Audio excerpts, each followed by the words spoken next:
Good evening. We won't be reading from the book tonight, and so I don't have any page numbers to give you.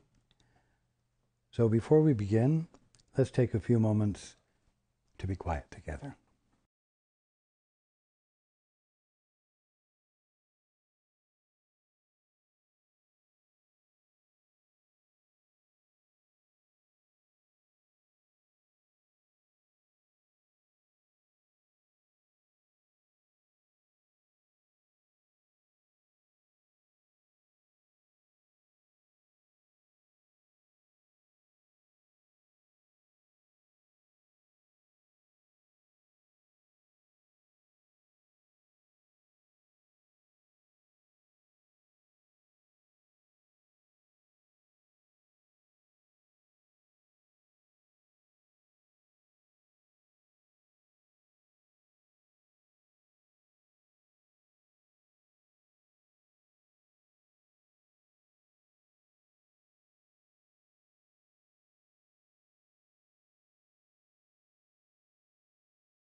Good evening. And welcome to everyone who's joining us on the internet.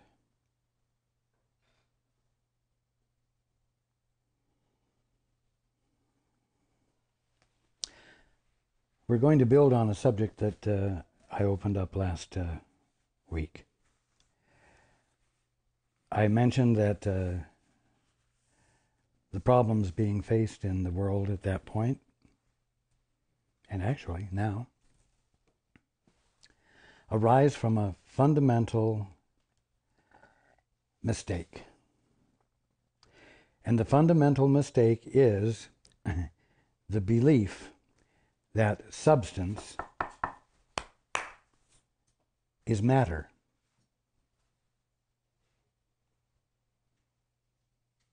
when the fact is that substance, the substance of everything you encounter every day, is not matter, it is spirit. Spirit with a capital S. Spirit, one of the synonyms or meanings of God. Spirit is the substance of creation. It is that out of which God creates. It is that with which God creates.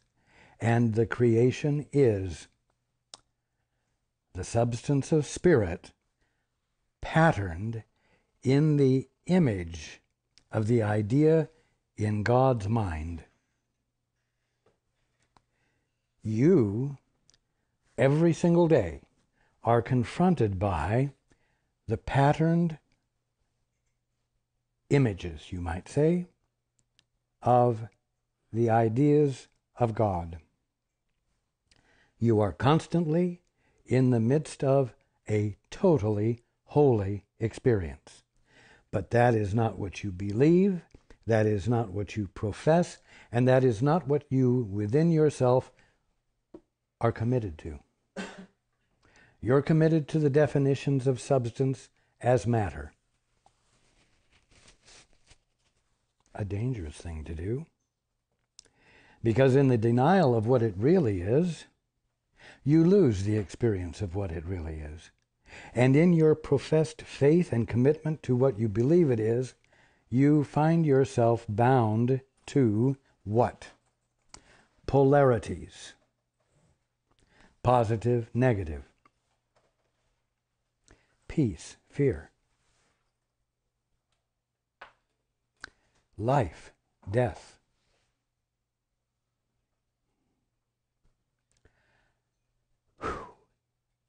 And, as we've been saying all along, this division of that which is one into polarities was the result of your saying, Father, I'd rather see it my way. Father, I would rather define what this is. I want to make up the definitions, and based on the definitions I make up, I will create a world. I will create a world that serves my definitions. In other words, a world that serves me. A world that reflects what I've determined reality to be, you see. Because I'm going to do it on my own.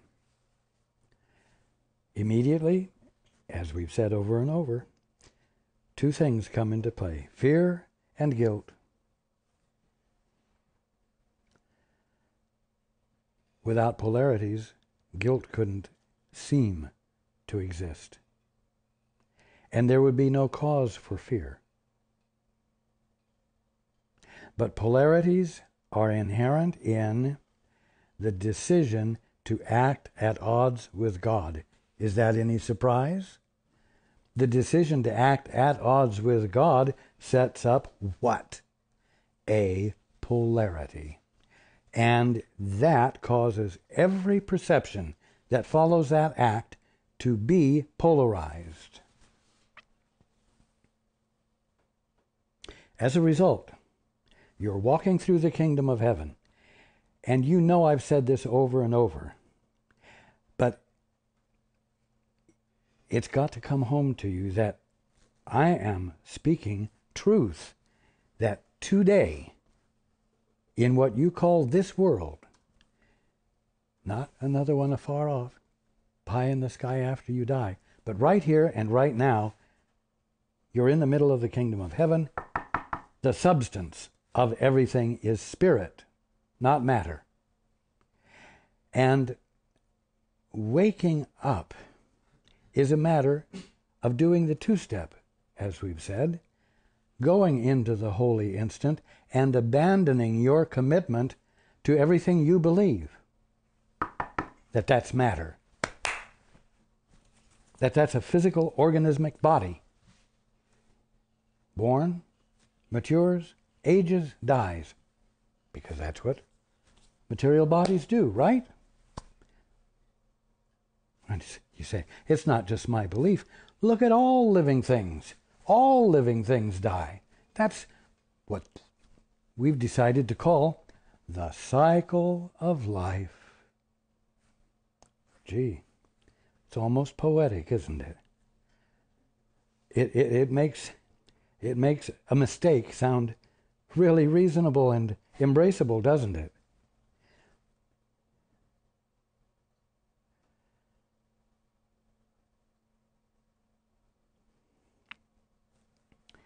You're in a time right now. I mean literally today, yesterday, tomorrow. You're in a time in which events are happening that I trust are making it easier for you to hear what I'm saying and bring into play in you a greater willingness to abandon your confidence and for you to be willing to step outside of the box of your traditional perceptions in order to consider something you haven't considered before, such as that you really are in the middle of the kingdom of heaven, and everything you're confronted with or by is constituted of the substance of spirit, capital S, God stuff. And that therefore, because of what it actually is, there is a different experience of it awaiting you when you abandon your confidence that it's just matter. I could as easily have slapped Paul's face. I could as easily have punched someone else in the nose.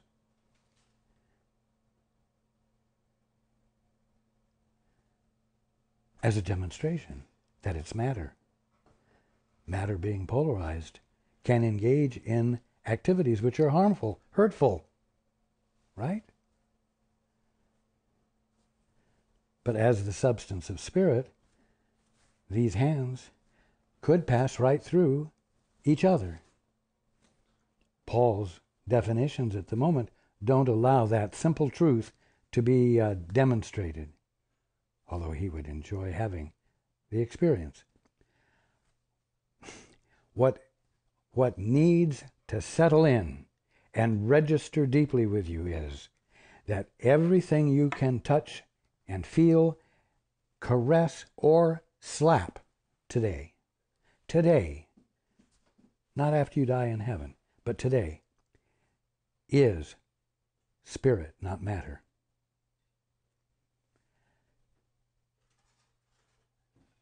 If you let that sink in,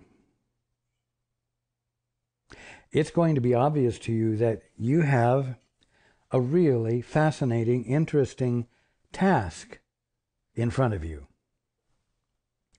You have an activity to engage in, not just because it's interesting and fun, but also because it's utterly intelligent to engage in experiencing what's true rather than illusions, because illusions bring with them suffering, polarities, you see. And you don't really want that.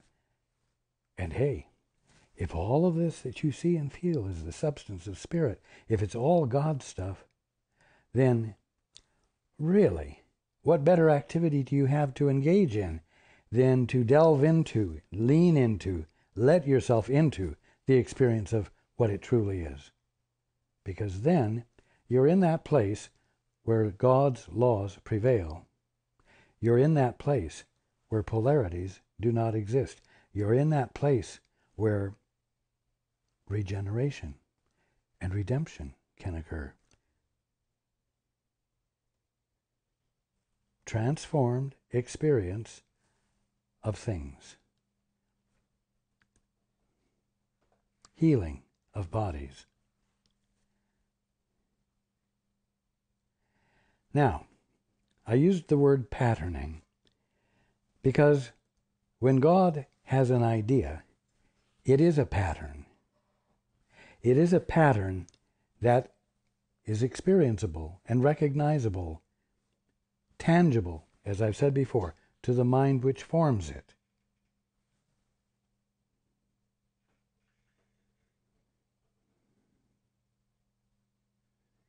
there are no polarities to it. And there are no polarities or differences between this particular pattern, you might say a hand, and this particular pattern, which you would call a shirt, or another particular pattern called plutonium, or another particular pattern called gamma rays, or another particular pattern called kidney.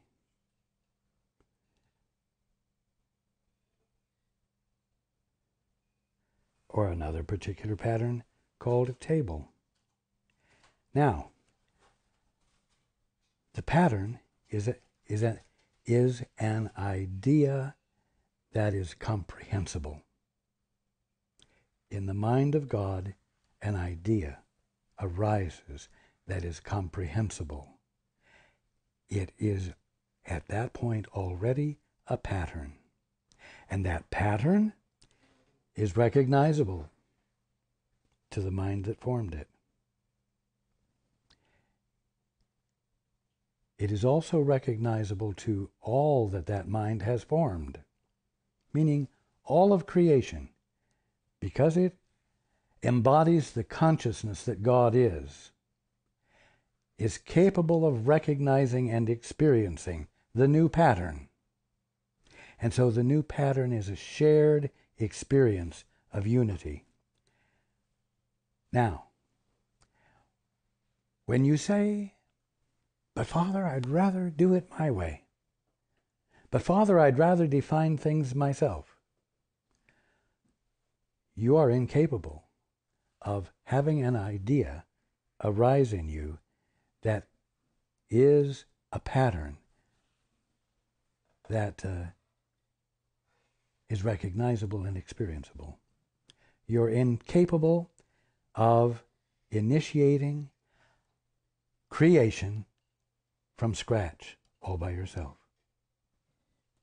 And so all you're ever doing when you're giving definitions to things is renaming what God has already patterned, renaming what God has already been being. And when you do that, your relationship with that thing is polarized, because you are holding it to a definition different from the pattern or idea that God is being right there. And as a result, the pattern that you would call a table becomes not an idea which your body, as many ideas, can pass through, and you could carelessly run into the table and break your leg, or fall and hit your head and die. And you could have a polarized death-creating experience. Not because it is what you think it is, but because you're insisting on relating to it untruthfully. You are unwilling to relate to it as it is. And all of a sudden, that which is incapable of polarities, that which is incapable of manifesting in relationship to everything else pure and utter harmony, it becomes something destructive. It's the same thing with atoms. It's the same thing with gamma rays. I know you say, well, the sun emits gamma rays. The sun emits ultraviolet light. The sun emits substances that are not good for man's health if he gets out in the sun too long, or if there is a solar flare of extreme intensity, you see. And so that's natural. That's part of God's creation. I beg your pardon, it's not. But it is part of the way you experience it while you are claiming to have the authority to give definitions to everything on your own. Now it's time for the suffering caused by polarities between substances and polarities within substances themselves to cease to be governing any of you. It's time for you to dare to vision anew. It's time for you to dare to conscientiously practice the holy instant. Why? So that you might yield to the Father's perspective. Because when you yield to the Father's perspective, you let yourself back into your native perspective. And you let yourself back into a place where even if there is an emission of radioactivity from a nuclear energy plant, neither you, nor the cows, nor the plants have any negative effects from it. Now, why? Because the atoms in the leaves, the atoms in the plants, the atoms in the cows, the atoms in the milk are all what? The substance of spirit. It's one unpolarized substance. It is one substance, many forms, but pure and utter harmony because they embody one intent. As co-creators with God, your task is to stop looking at all of this and calling it,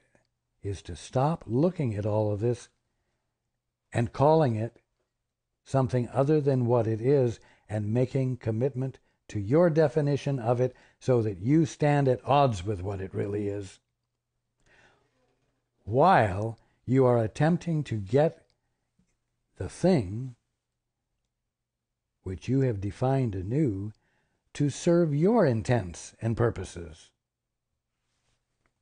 It's time for that to stop. It's time for that to stop today. And it's time for every student of the course to stop thinking that that isn't part of the awakening process, that isn't part of what happens in the holy instant, and that regeneration and redemption isn't inherent in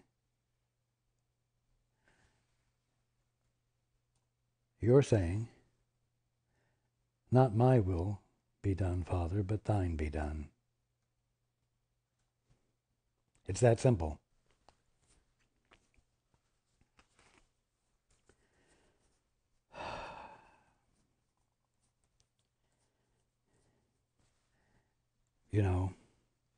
So a little puff of radioactivity is released, and maybe some of the cows in that prefecture are, maybe their tissues are damaged, and maybe their milk is not good, and maybe they'll never be able to provide milk for anyone else. And maybe the plants there in a small radius might be damaged, and maybe creatures that live in that area will take on strange forms. Why? Because the pattern has been disturbed, you see. And isn't it a shame? I mean, thank God it's not the whole of Japan, but just, a small part of the northern part of Japan. And, that's sickening. That attitude needs to be squelched. Red flags should go up when that kind of thought occurs to you. Oh, but wait a minute. Maybe they're going to have to release more radioactive steam and materials into the air, and they've just discovered that the levels of radioactivity on the west coast of the United States are elevated a little bit, not much, not enough to damage or hurt anybody. Ooh, but doesn't that make those of you on the west coast of the United States sort of abandon your, your distanced perspective? Well, it's happening over there, and isn't it a shame? And thank God it's not worse than it is. Oh my God, it's worse than I thought it was. There's an elevated radioactivity on my shores where I live. You know what? Maybe a doomsday scenario here will never occur. But the call for clarity, the call for putting into practice the holy instant, the call to not be satisfied with mediocrity when it comes to your health or your physical structure or your aging process and so on. This is a wake-up call. This is an opportunity to feel the justification, if I can put it that way, for actually leaning into the truth further than you have, being open to the radical more than you have, and being willing to dare to say, maybe the substance of everything here isn't matter. Maybe it is the substance of creation, capital C, creation itself with a capital I, meaning creation, God's movement. Maybe it is. And maybe it behooves me to be infinitely more diligent in giving my attention to the clearer experience of creation that I'm being told it is. Maybe it's time for me to expect to see regeneration and redemption. What is redemption? It's a return to the original. And I'm going to say a return to the spiritual original. A return to the pattern that the Father patterned by having the idea, which is now forever eternal and forever made new, moment by moment by moment, and which is incapable of sin, disease, and death. So that I no longer have to say, well, the substance of my liver or the substance of my this, that, or other part of the body has lost its pattern. A new pattern has emerged, and the new pattern is really inimical to the function of the old pattern. So I'm very likely to die from this pattern change. No, that's not being co-creators with God. That's being a creator on your own. Well, I'm going to say that this kidney is not the substance of spirit, and this other pattern that's come into play and is disrupting the original pattern, I'm going to say that that's cancer. And I'm going to say that these two are incompatible with each other, that they will eventually see the result of destruction. That's what I'm going to say, and that's what I'm going to believe, and that's what I'm going to be afraid of. And that's what I'm going to dwell on until I die, because I have no justification for dwelling on anything else.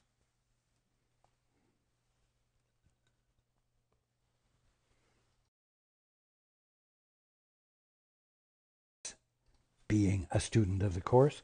Do you think that's being a student of truth?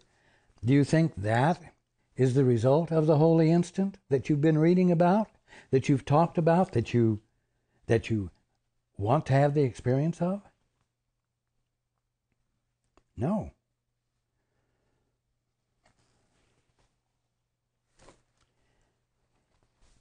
But The whole purpose of the Course is for you to have the experience of what the Course is talking about.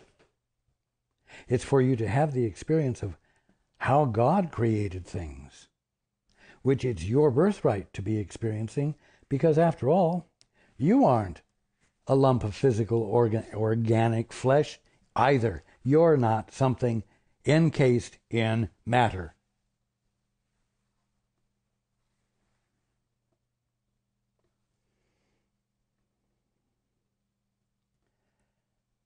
Everyone is lazy and lackadaisical.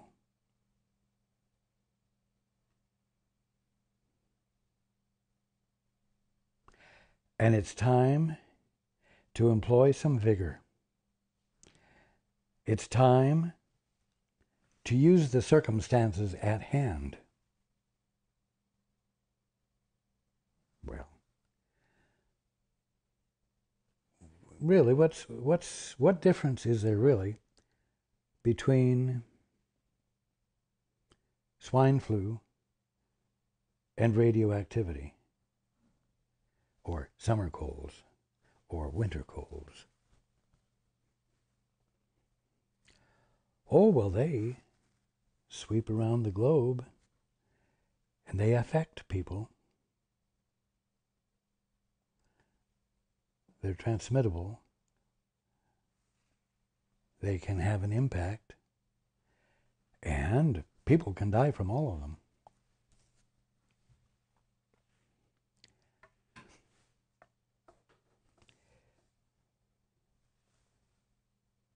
Now, many of you, I know, have great confidence that cold or swine flu is something that can be healed through prayer, through the practice of the two-step and the holy instant. But there are other things like cancer and radiation poisoning that you say cannot. Hey, the effects of that which is poisonous cannot be transmuted,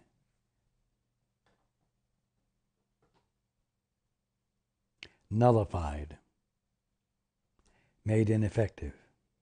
Or on the other side of it, on the other side of the coin, that maybe your immune system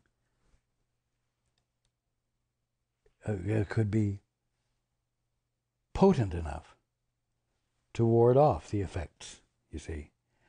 So, but again, you see, that's polarities. That's one thing having a negative power and another thing having a positive power that can ward off the negative power. We're still in polarities, aren't we? We're in a war. We're still in the independent stance of, but Father, I'd rather define it myself. You haven't stepped out of that into the place where you say, Father, what is the truth here? Wherein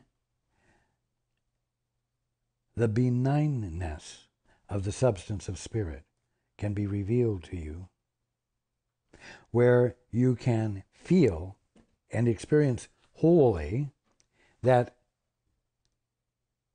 there are no polarities. And not only are there no polarities between things, there is instead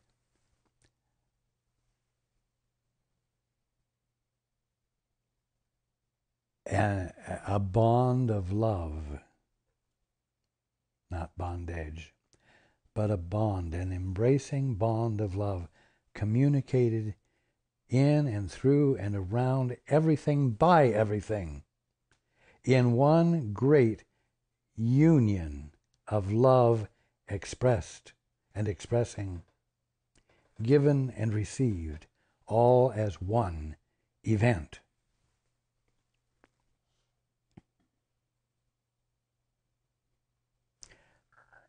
When you let that experience in, the feeling of it, because it's been revealed to you by the Father, because you've said, Father, I don't want to fool around with my definitions any longer. What's the truth here?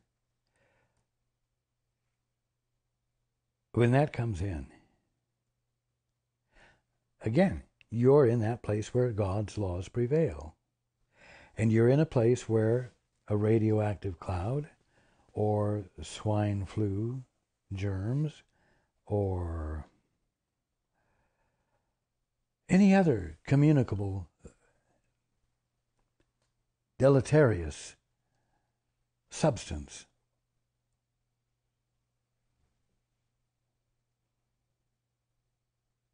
could have adverse effects. You're in a place where that capacity simply is no longer present.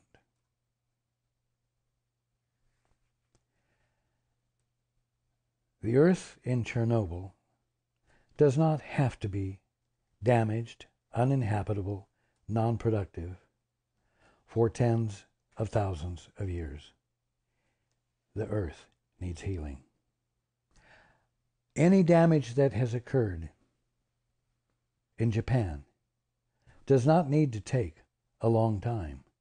And people in that area do not need to live in fear for the rest of their life, which I hope they realize is eternal and not brief. They do not need to live those years in fear of cancers forming because of this disturbance.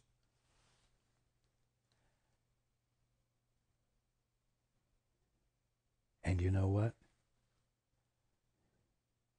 Cancers that you might be experiencing in your body that aren't the result of radioactivity or cigarette smoking or any other action you might have taken that could cause it, that seems to just sort of naturally have arisen. You don't need to spend another day with that threat. You don't need to spend another day with that threat. Why? Because there ain't no substance that is at odds with any other substance. There is only one substance. It is the substance that is spirit with a capital S, God stuff. And therefore, there is no legitimate justification for any further misperception of polarities and conflict going on. Now that's the truth which, if you will accept it and rest in it, will cause you to experience the influx of the truth of it, and you can see instantaneous healing.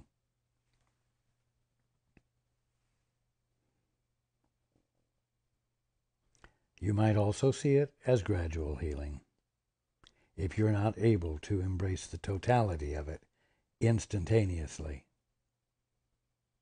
But the point is that transformation, regeneration, and redemption should be your absolute expectation every day, whether there is a calamitous emergency or whether it's just a little wart on your finger. Don't tolerate it. Don't say, oh, that's just a little thing.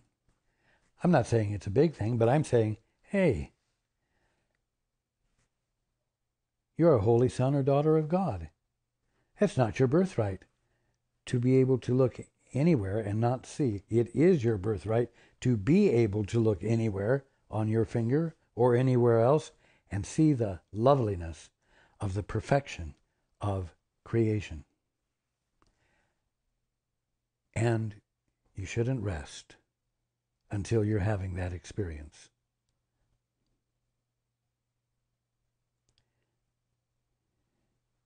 You know, if you thought your life was boring and you didn't really have much of any purpose to attend to, well, now you can see that you're very fortunate to have enough free time to have felt that way, because now you have something to fill it with that is really significant.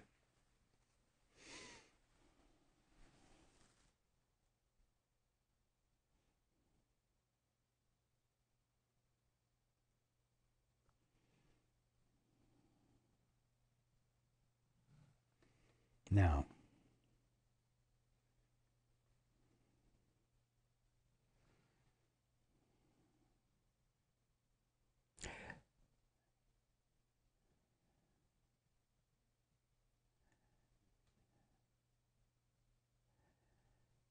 regarding the Middle East, I'm simply going to say this,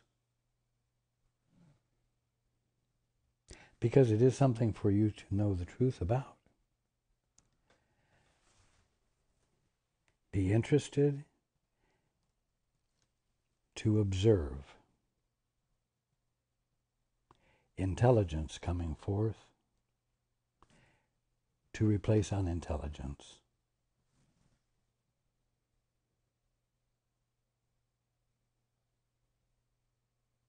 Healing is occurring.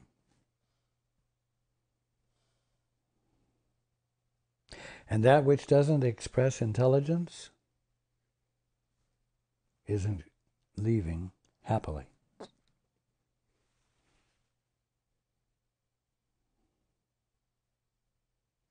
Old habits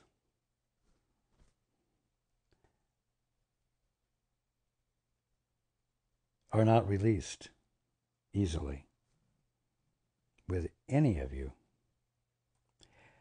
And old habits with countries don't leave easily either.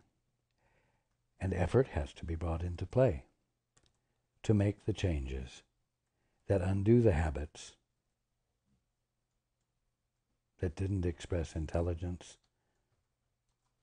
or humanity or dignity, all of which the sons and daughters of God not only have a right to be experiencing, but which all the sons and daughters of God who aren't experiencing them need to take hold of as diligently as those in the Middle East are taking hold of it.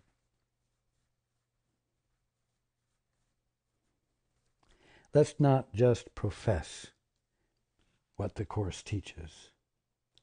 Let's embody it, and let's do the work necessary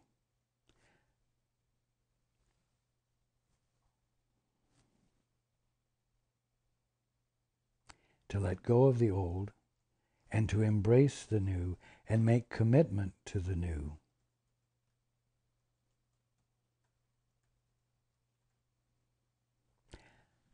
Because the kingdom of heaven is a hell of a lot nicer, a heaven of a lot nicer than what you're currently experiencing, even though it is what you're experiencing, because it is what you're right in the middle of, but you aren't seeing it because you don't want to see it yet. You want to see your definitions. It's really important for you not to believe that the kingdom of heaven is somewhere on the other side of death and somewhere afar off, because that will allow you to continue to doze right in the middle of the kingdom of heaven and not see any of it, and to suffer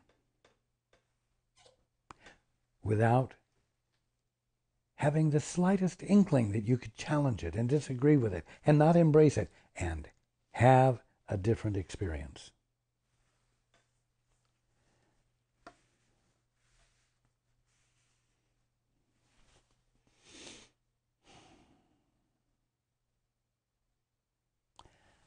What wonderful things to have healings of.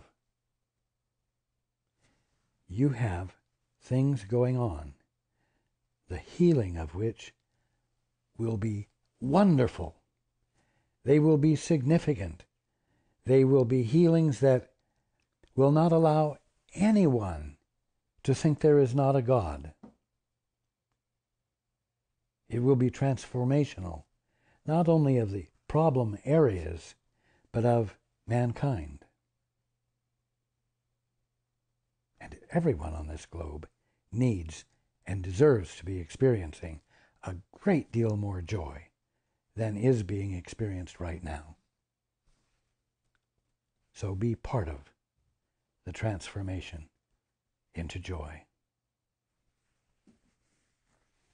If that's not why you're interested in the course, if that's not why you're interested in the truth, if that's not why you're interested in God,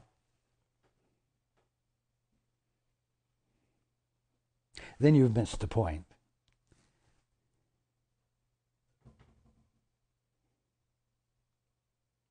I love you. And I join with each one of you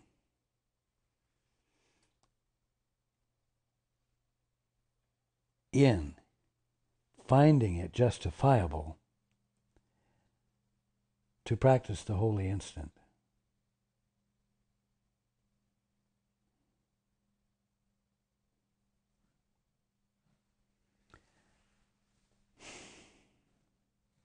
I look forward to being with you next week.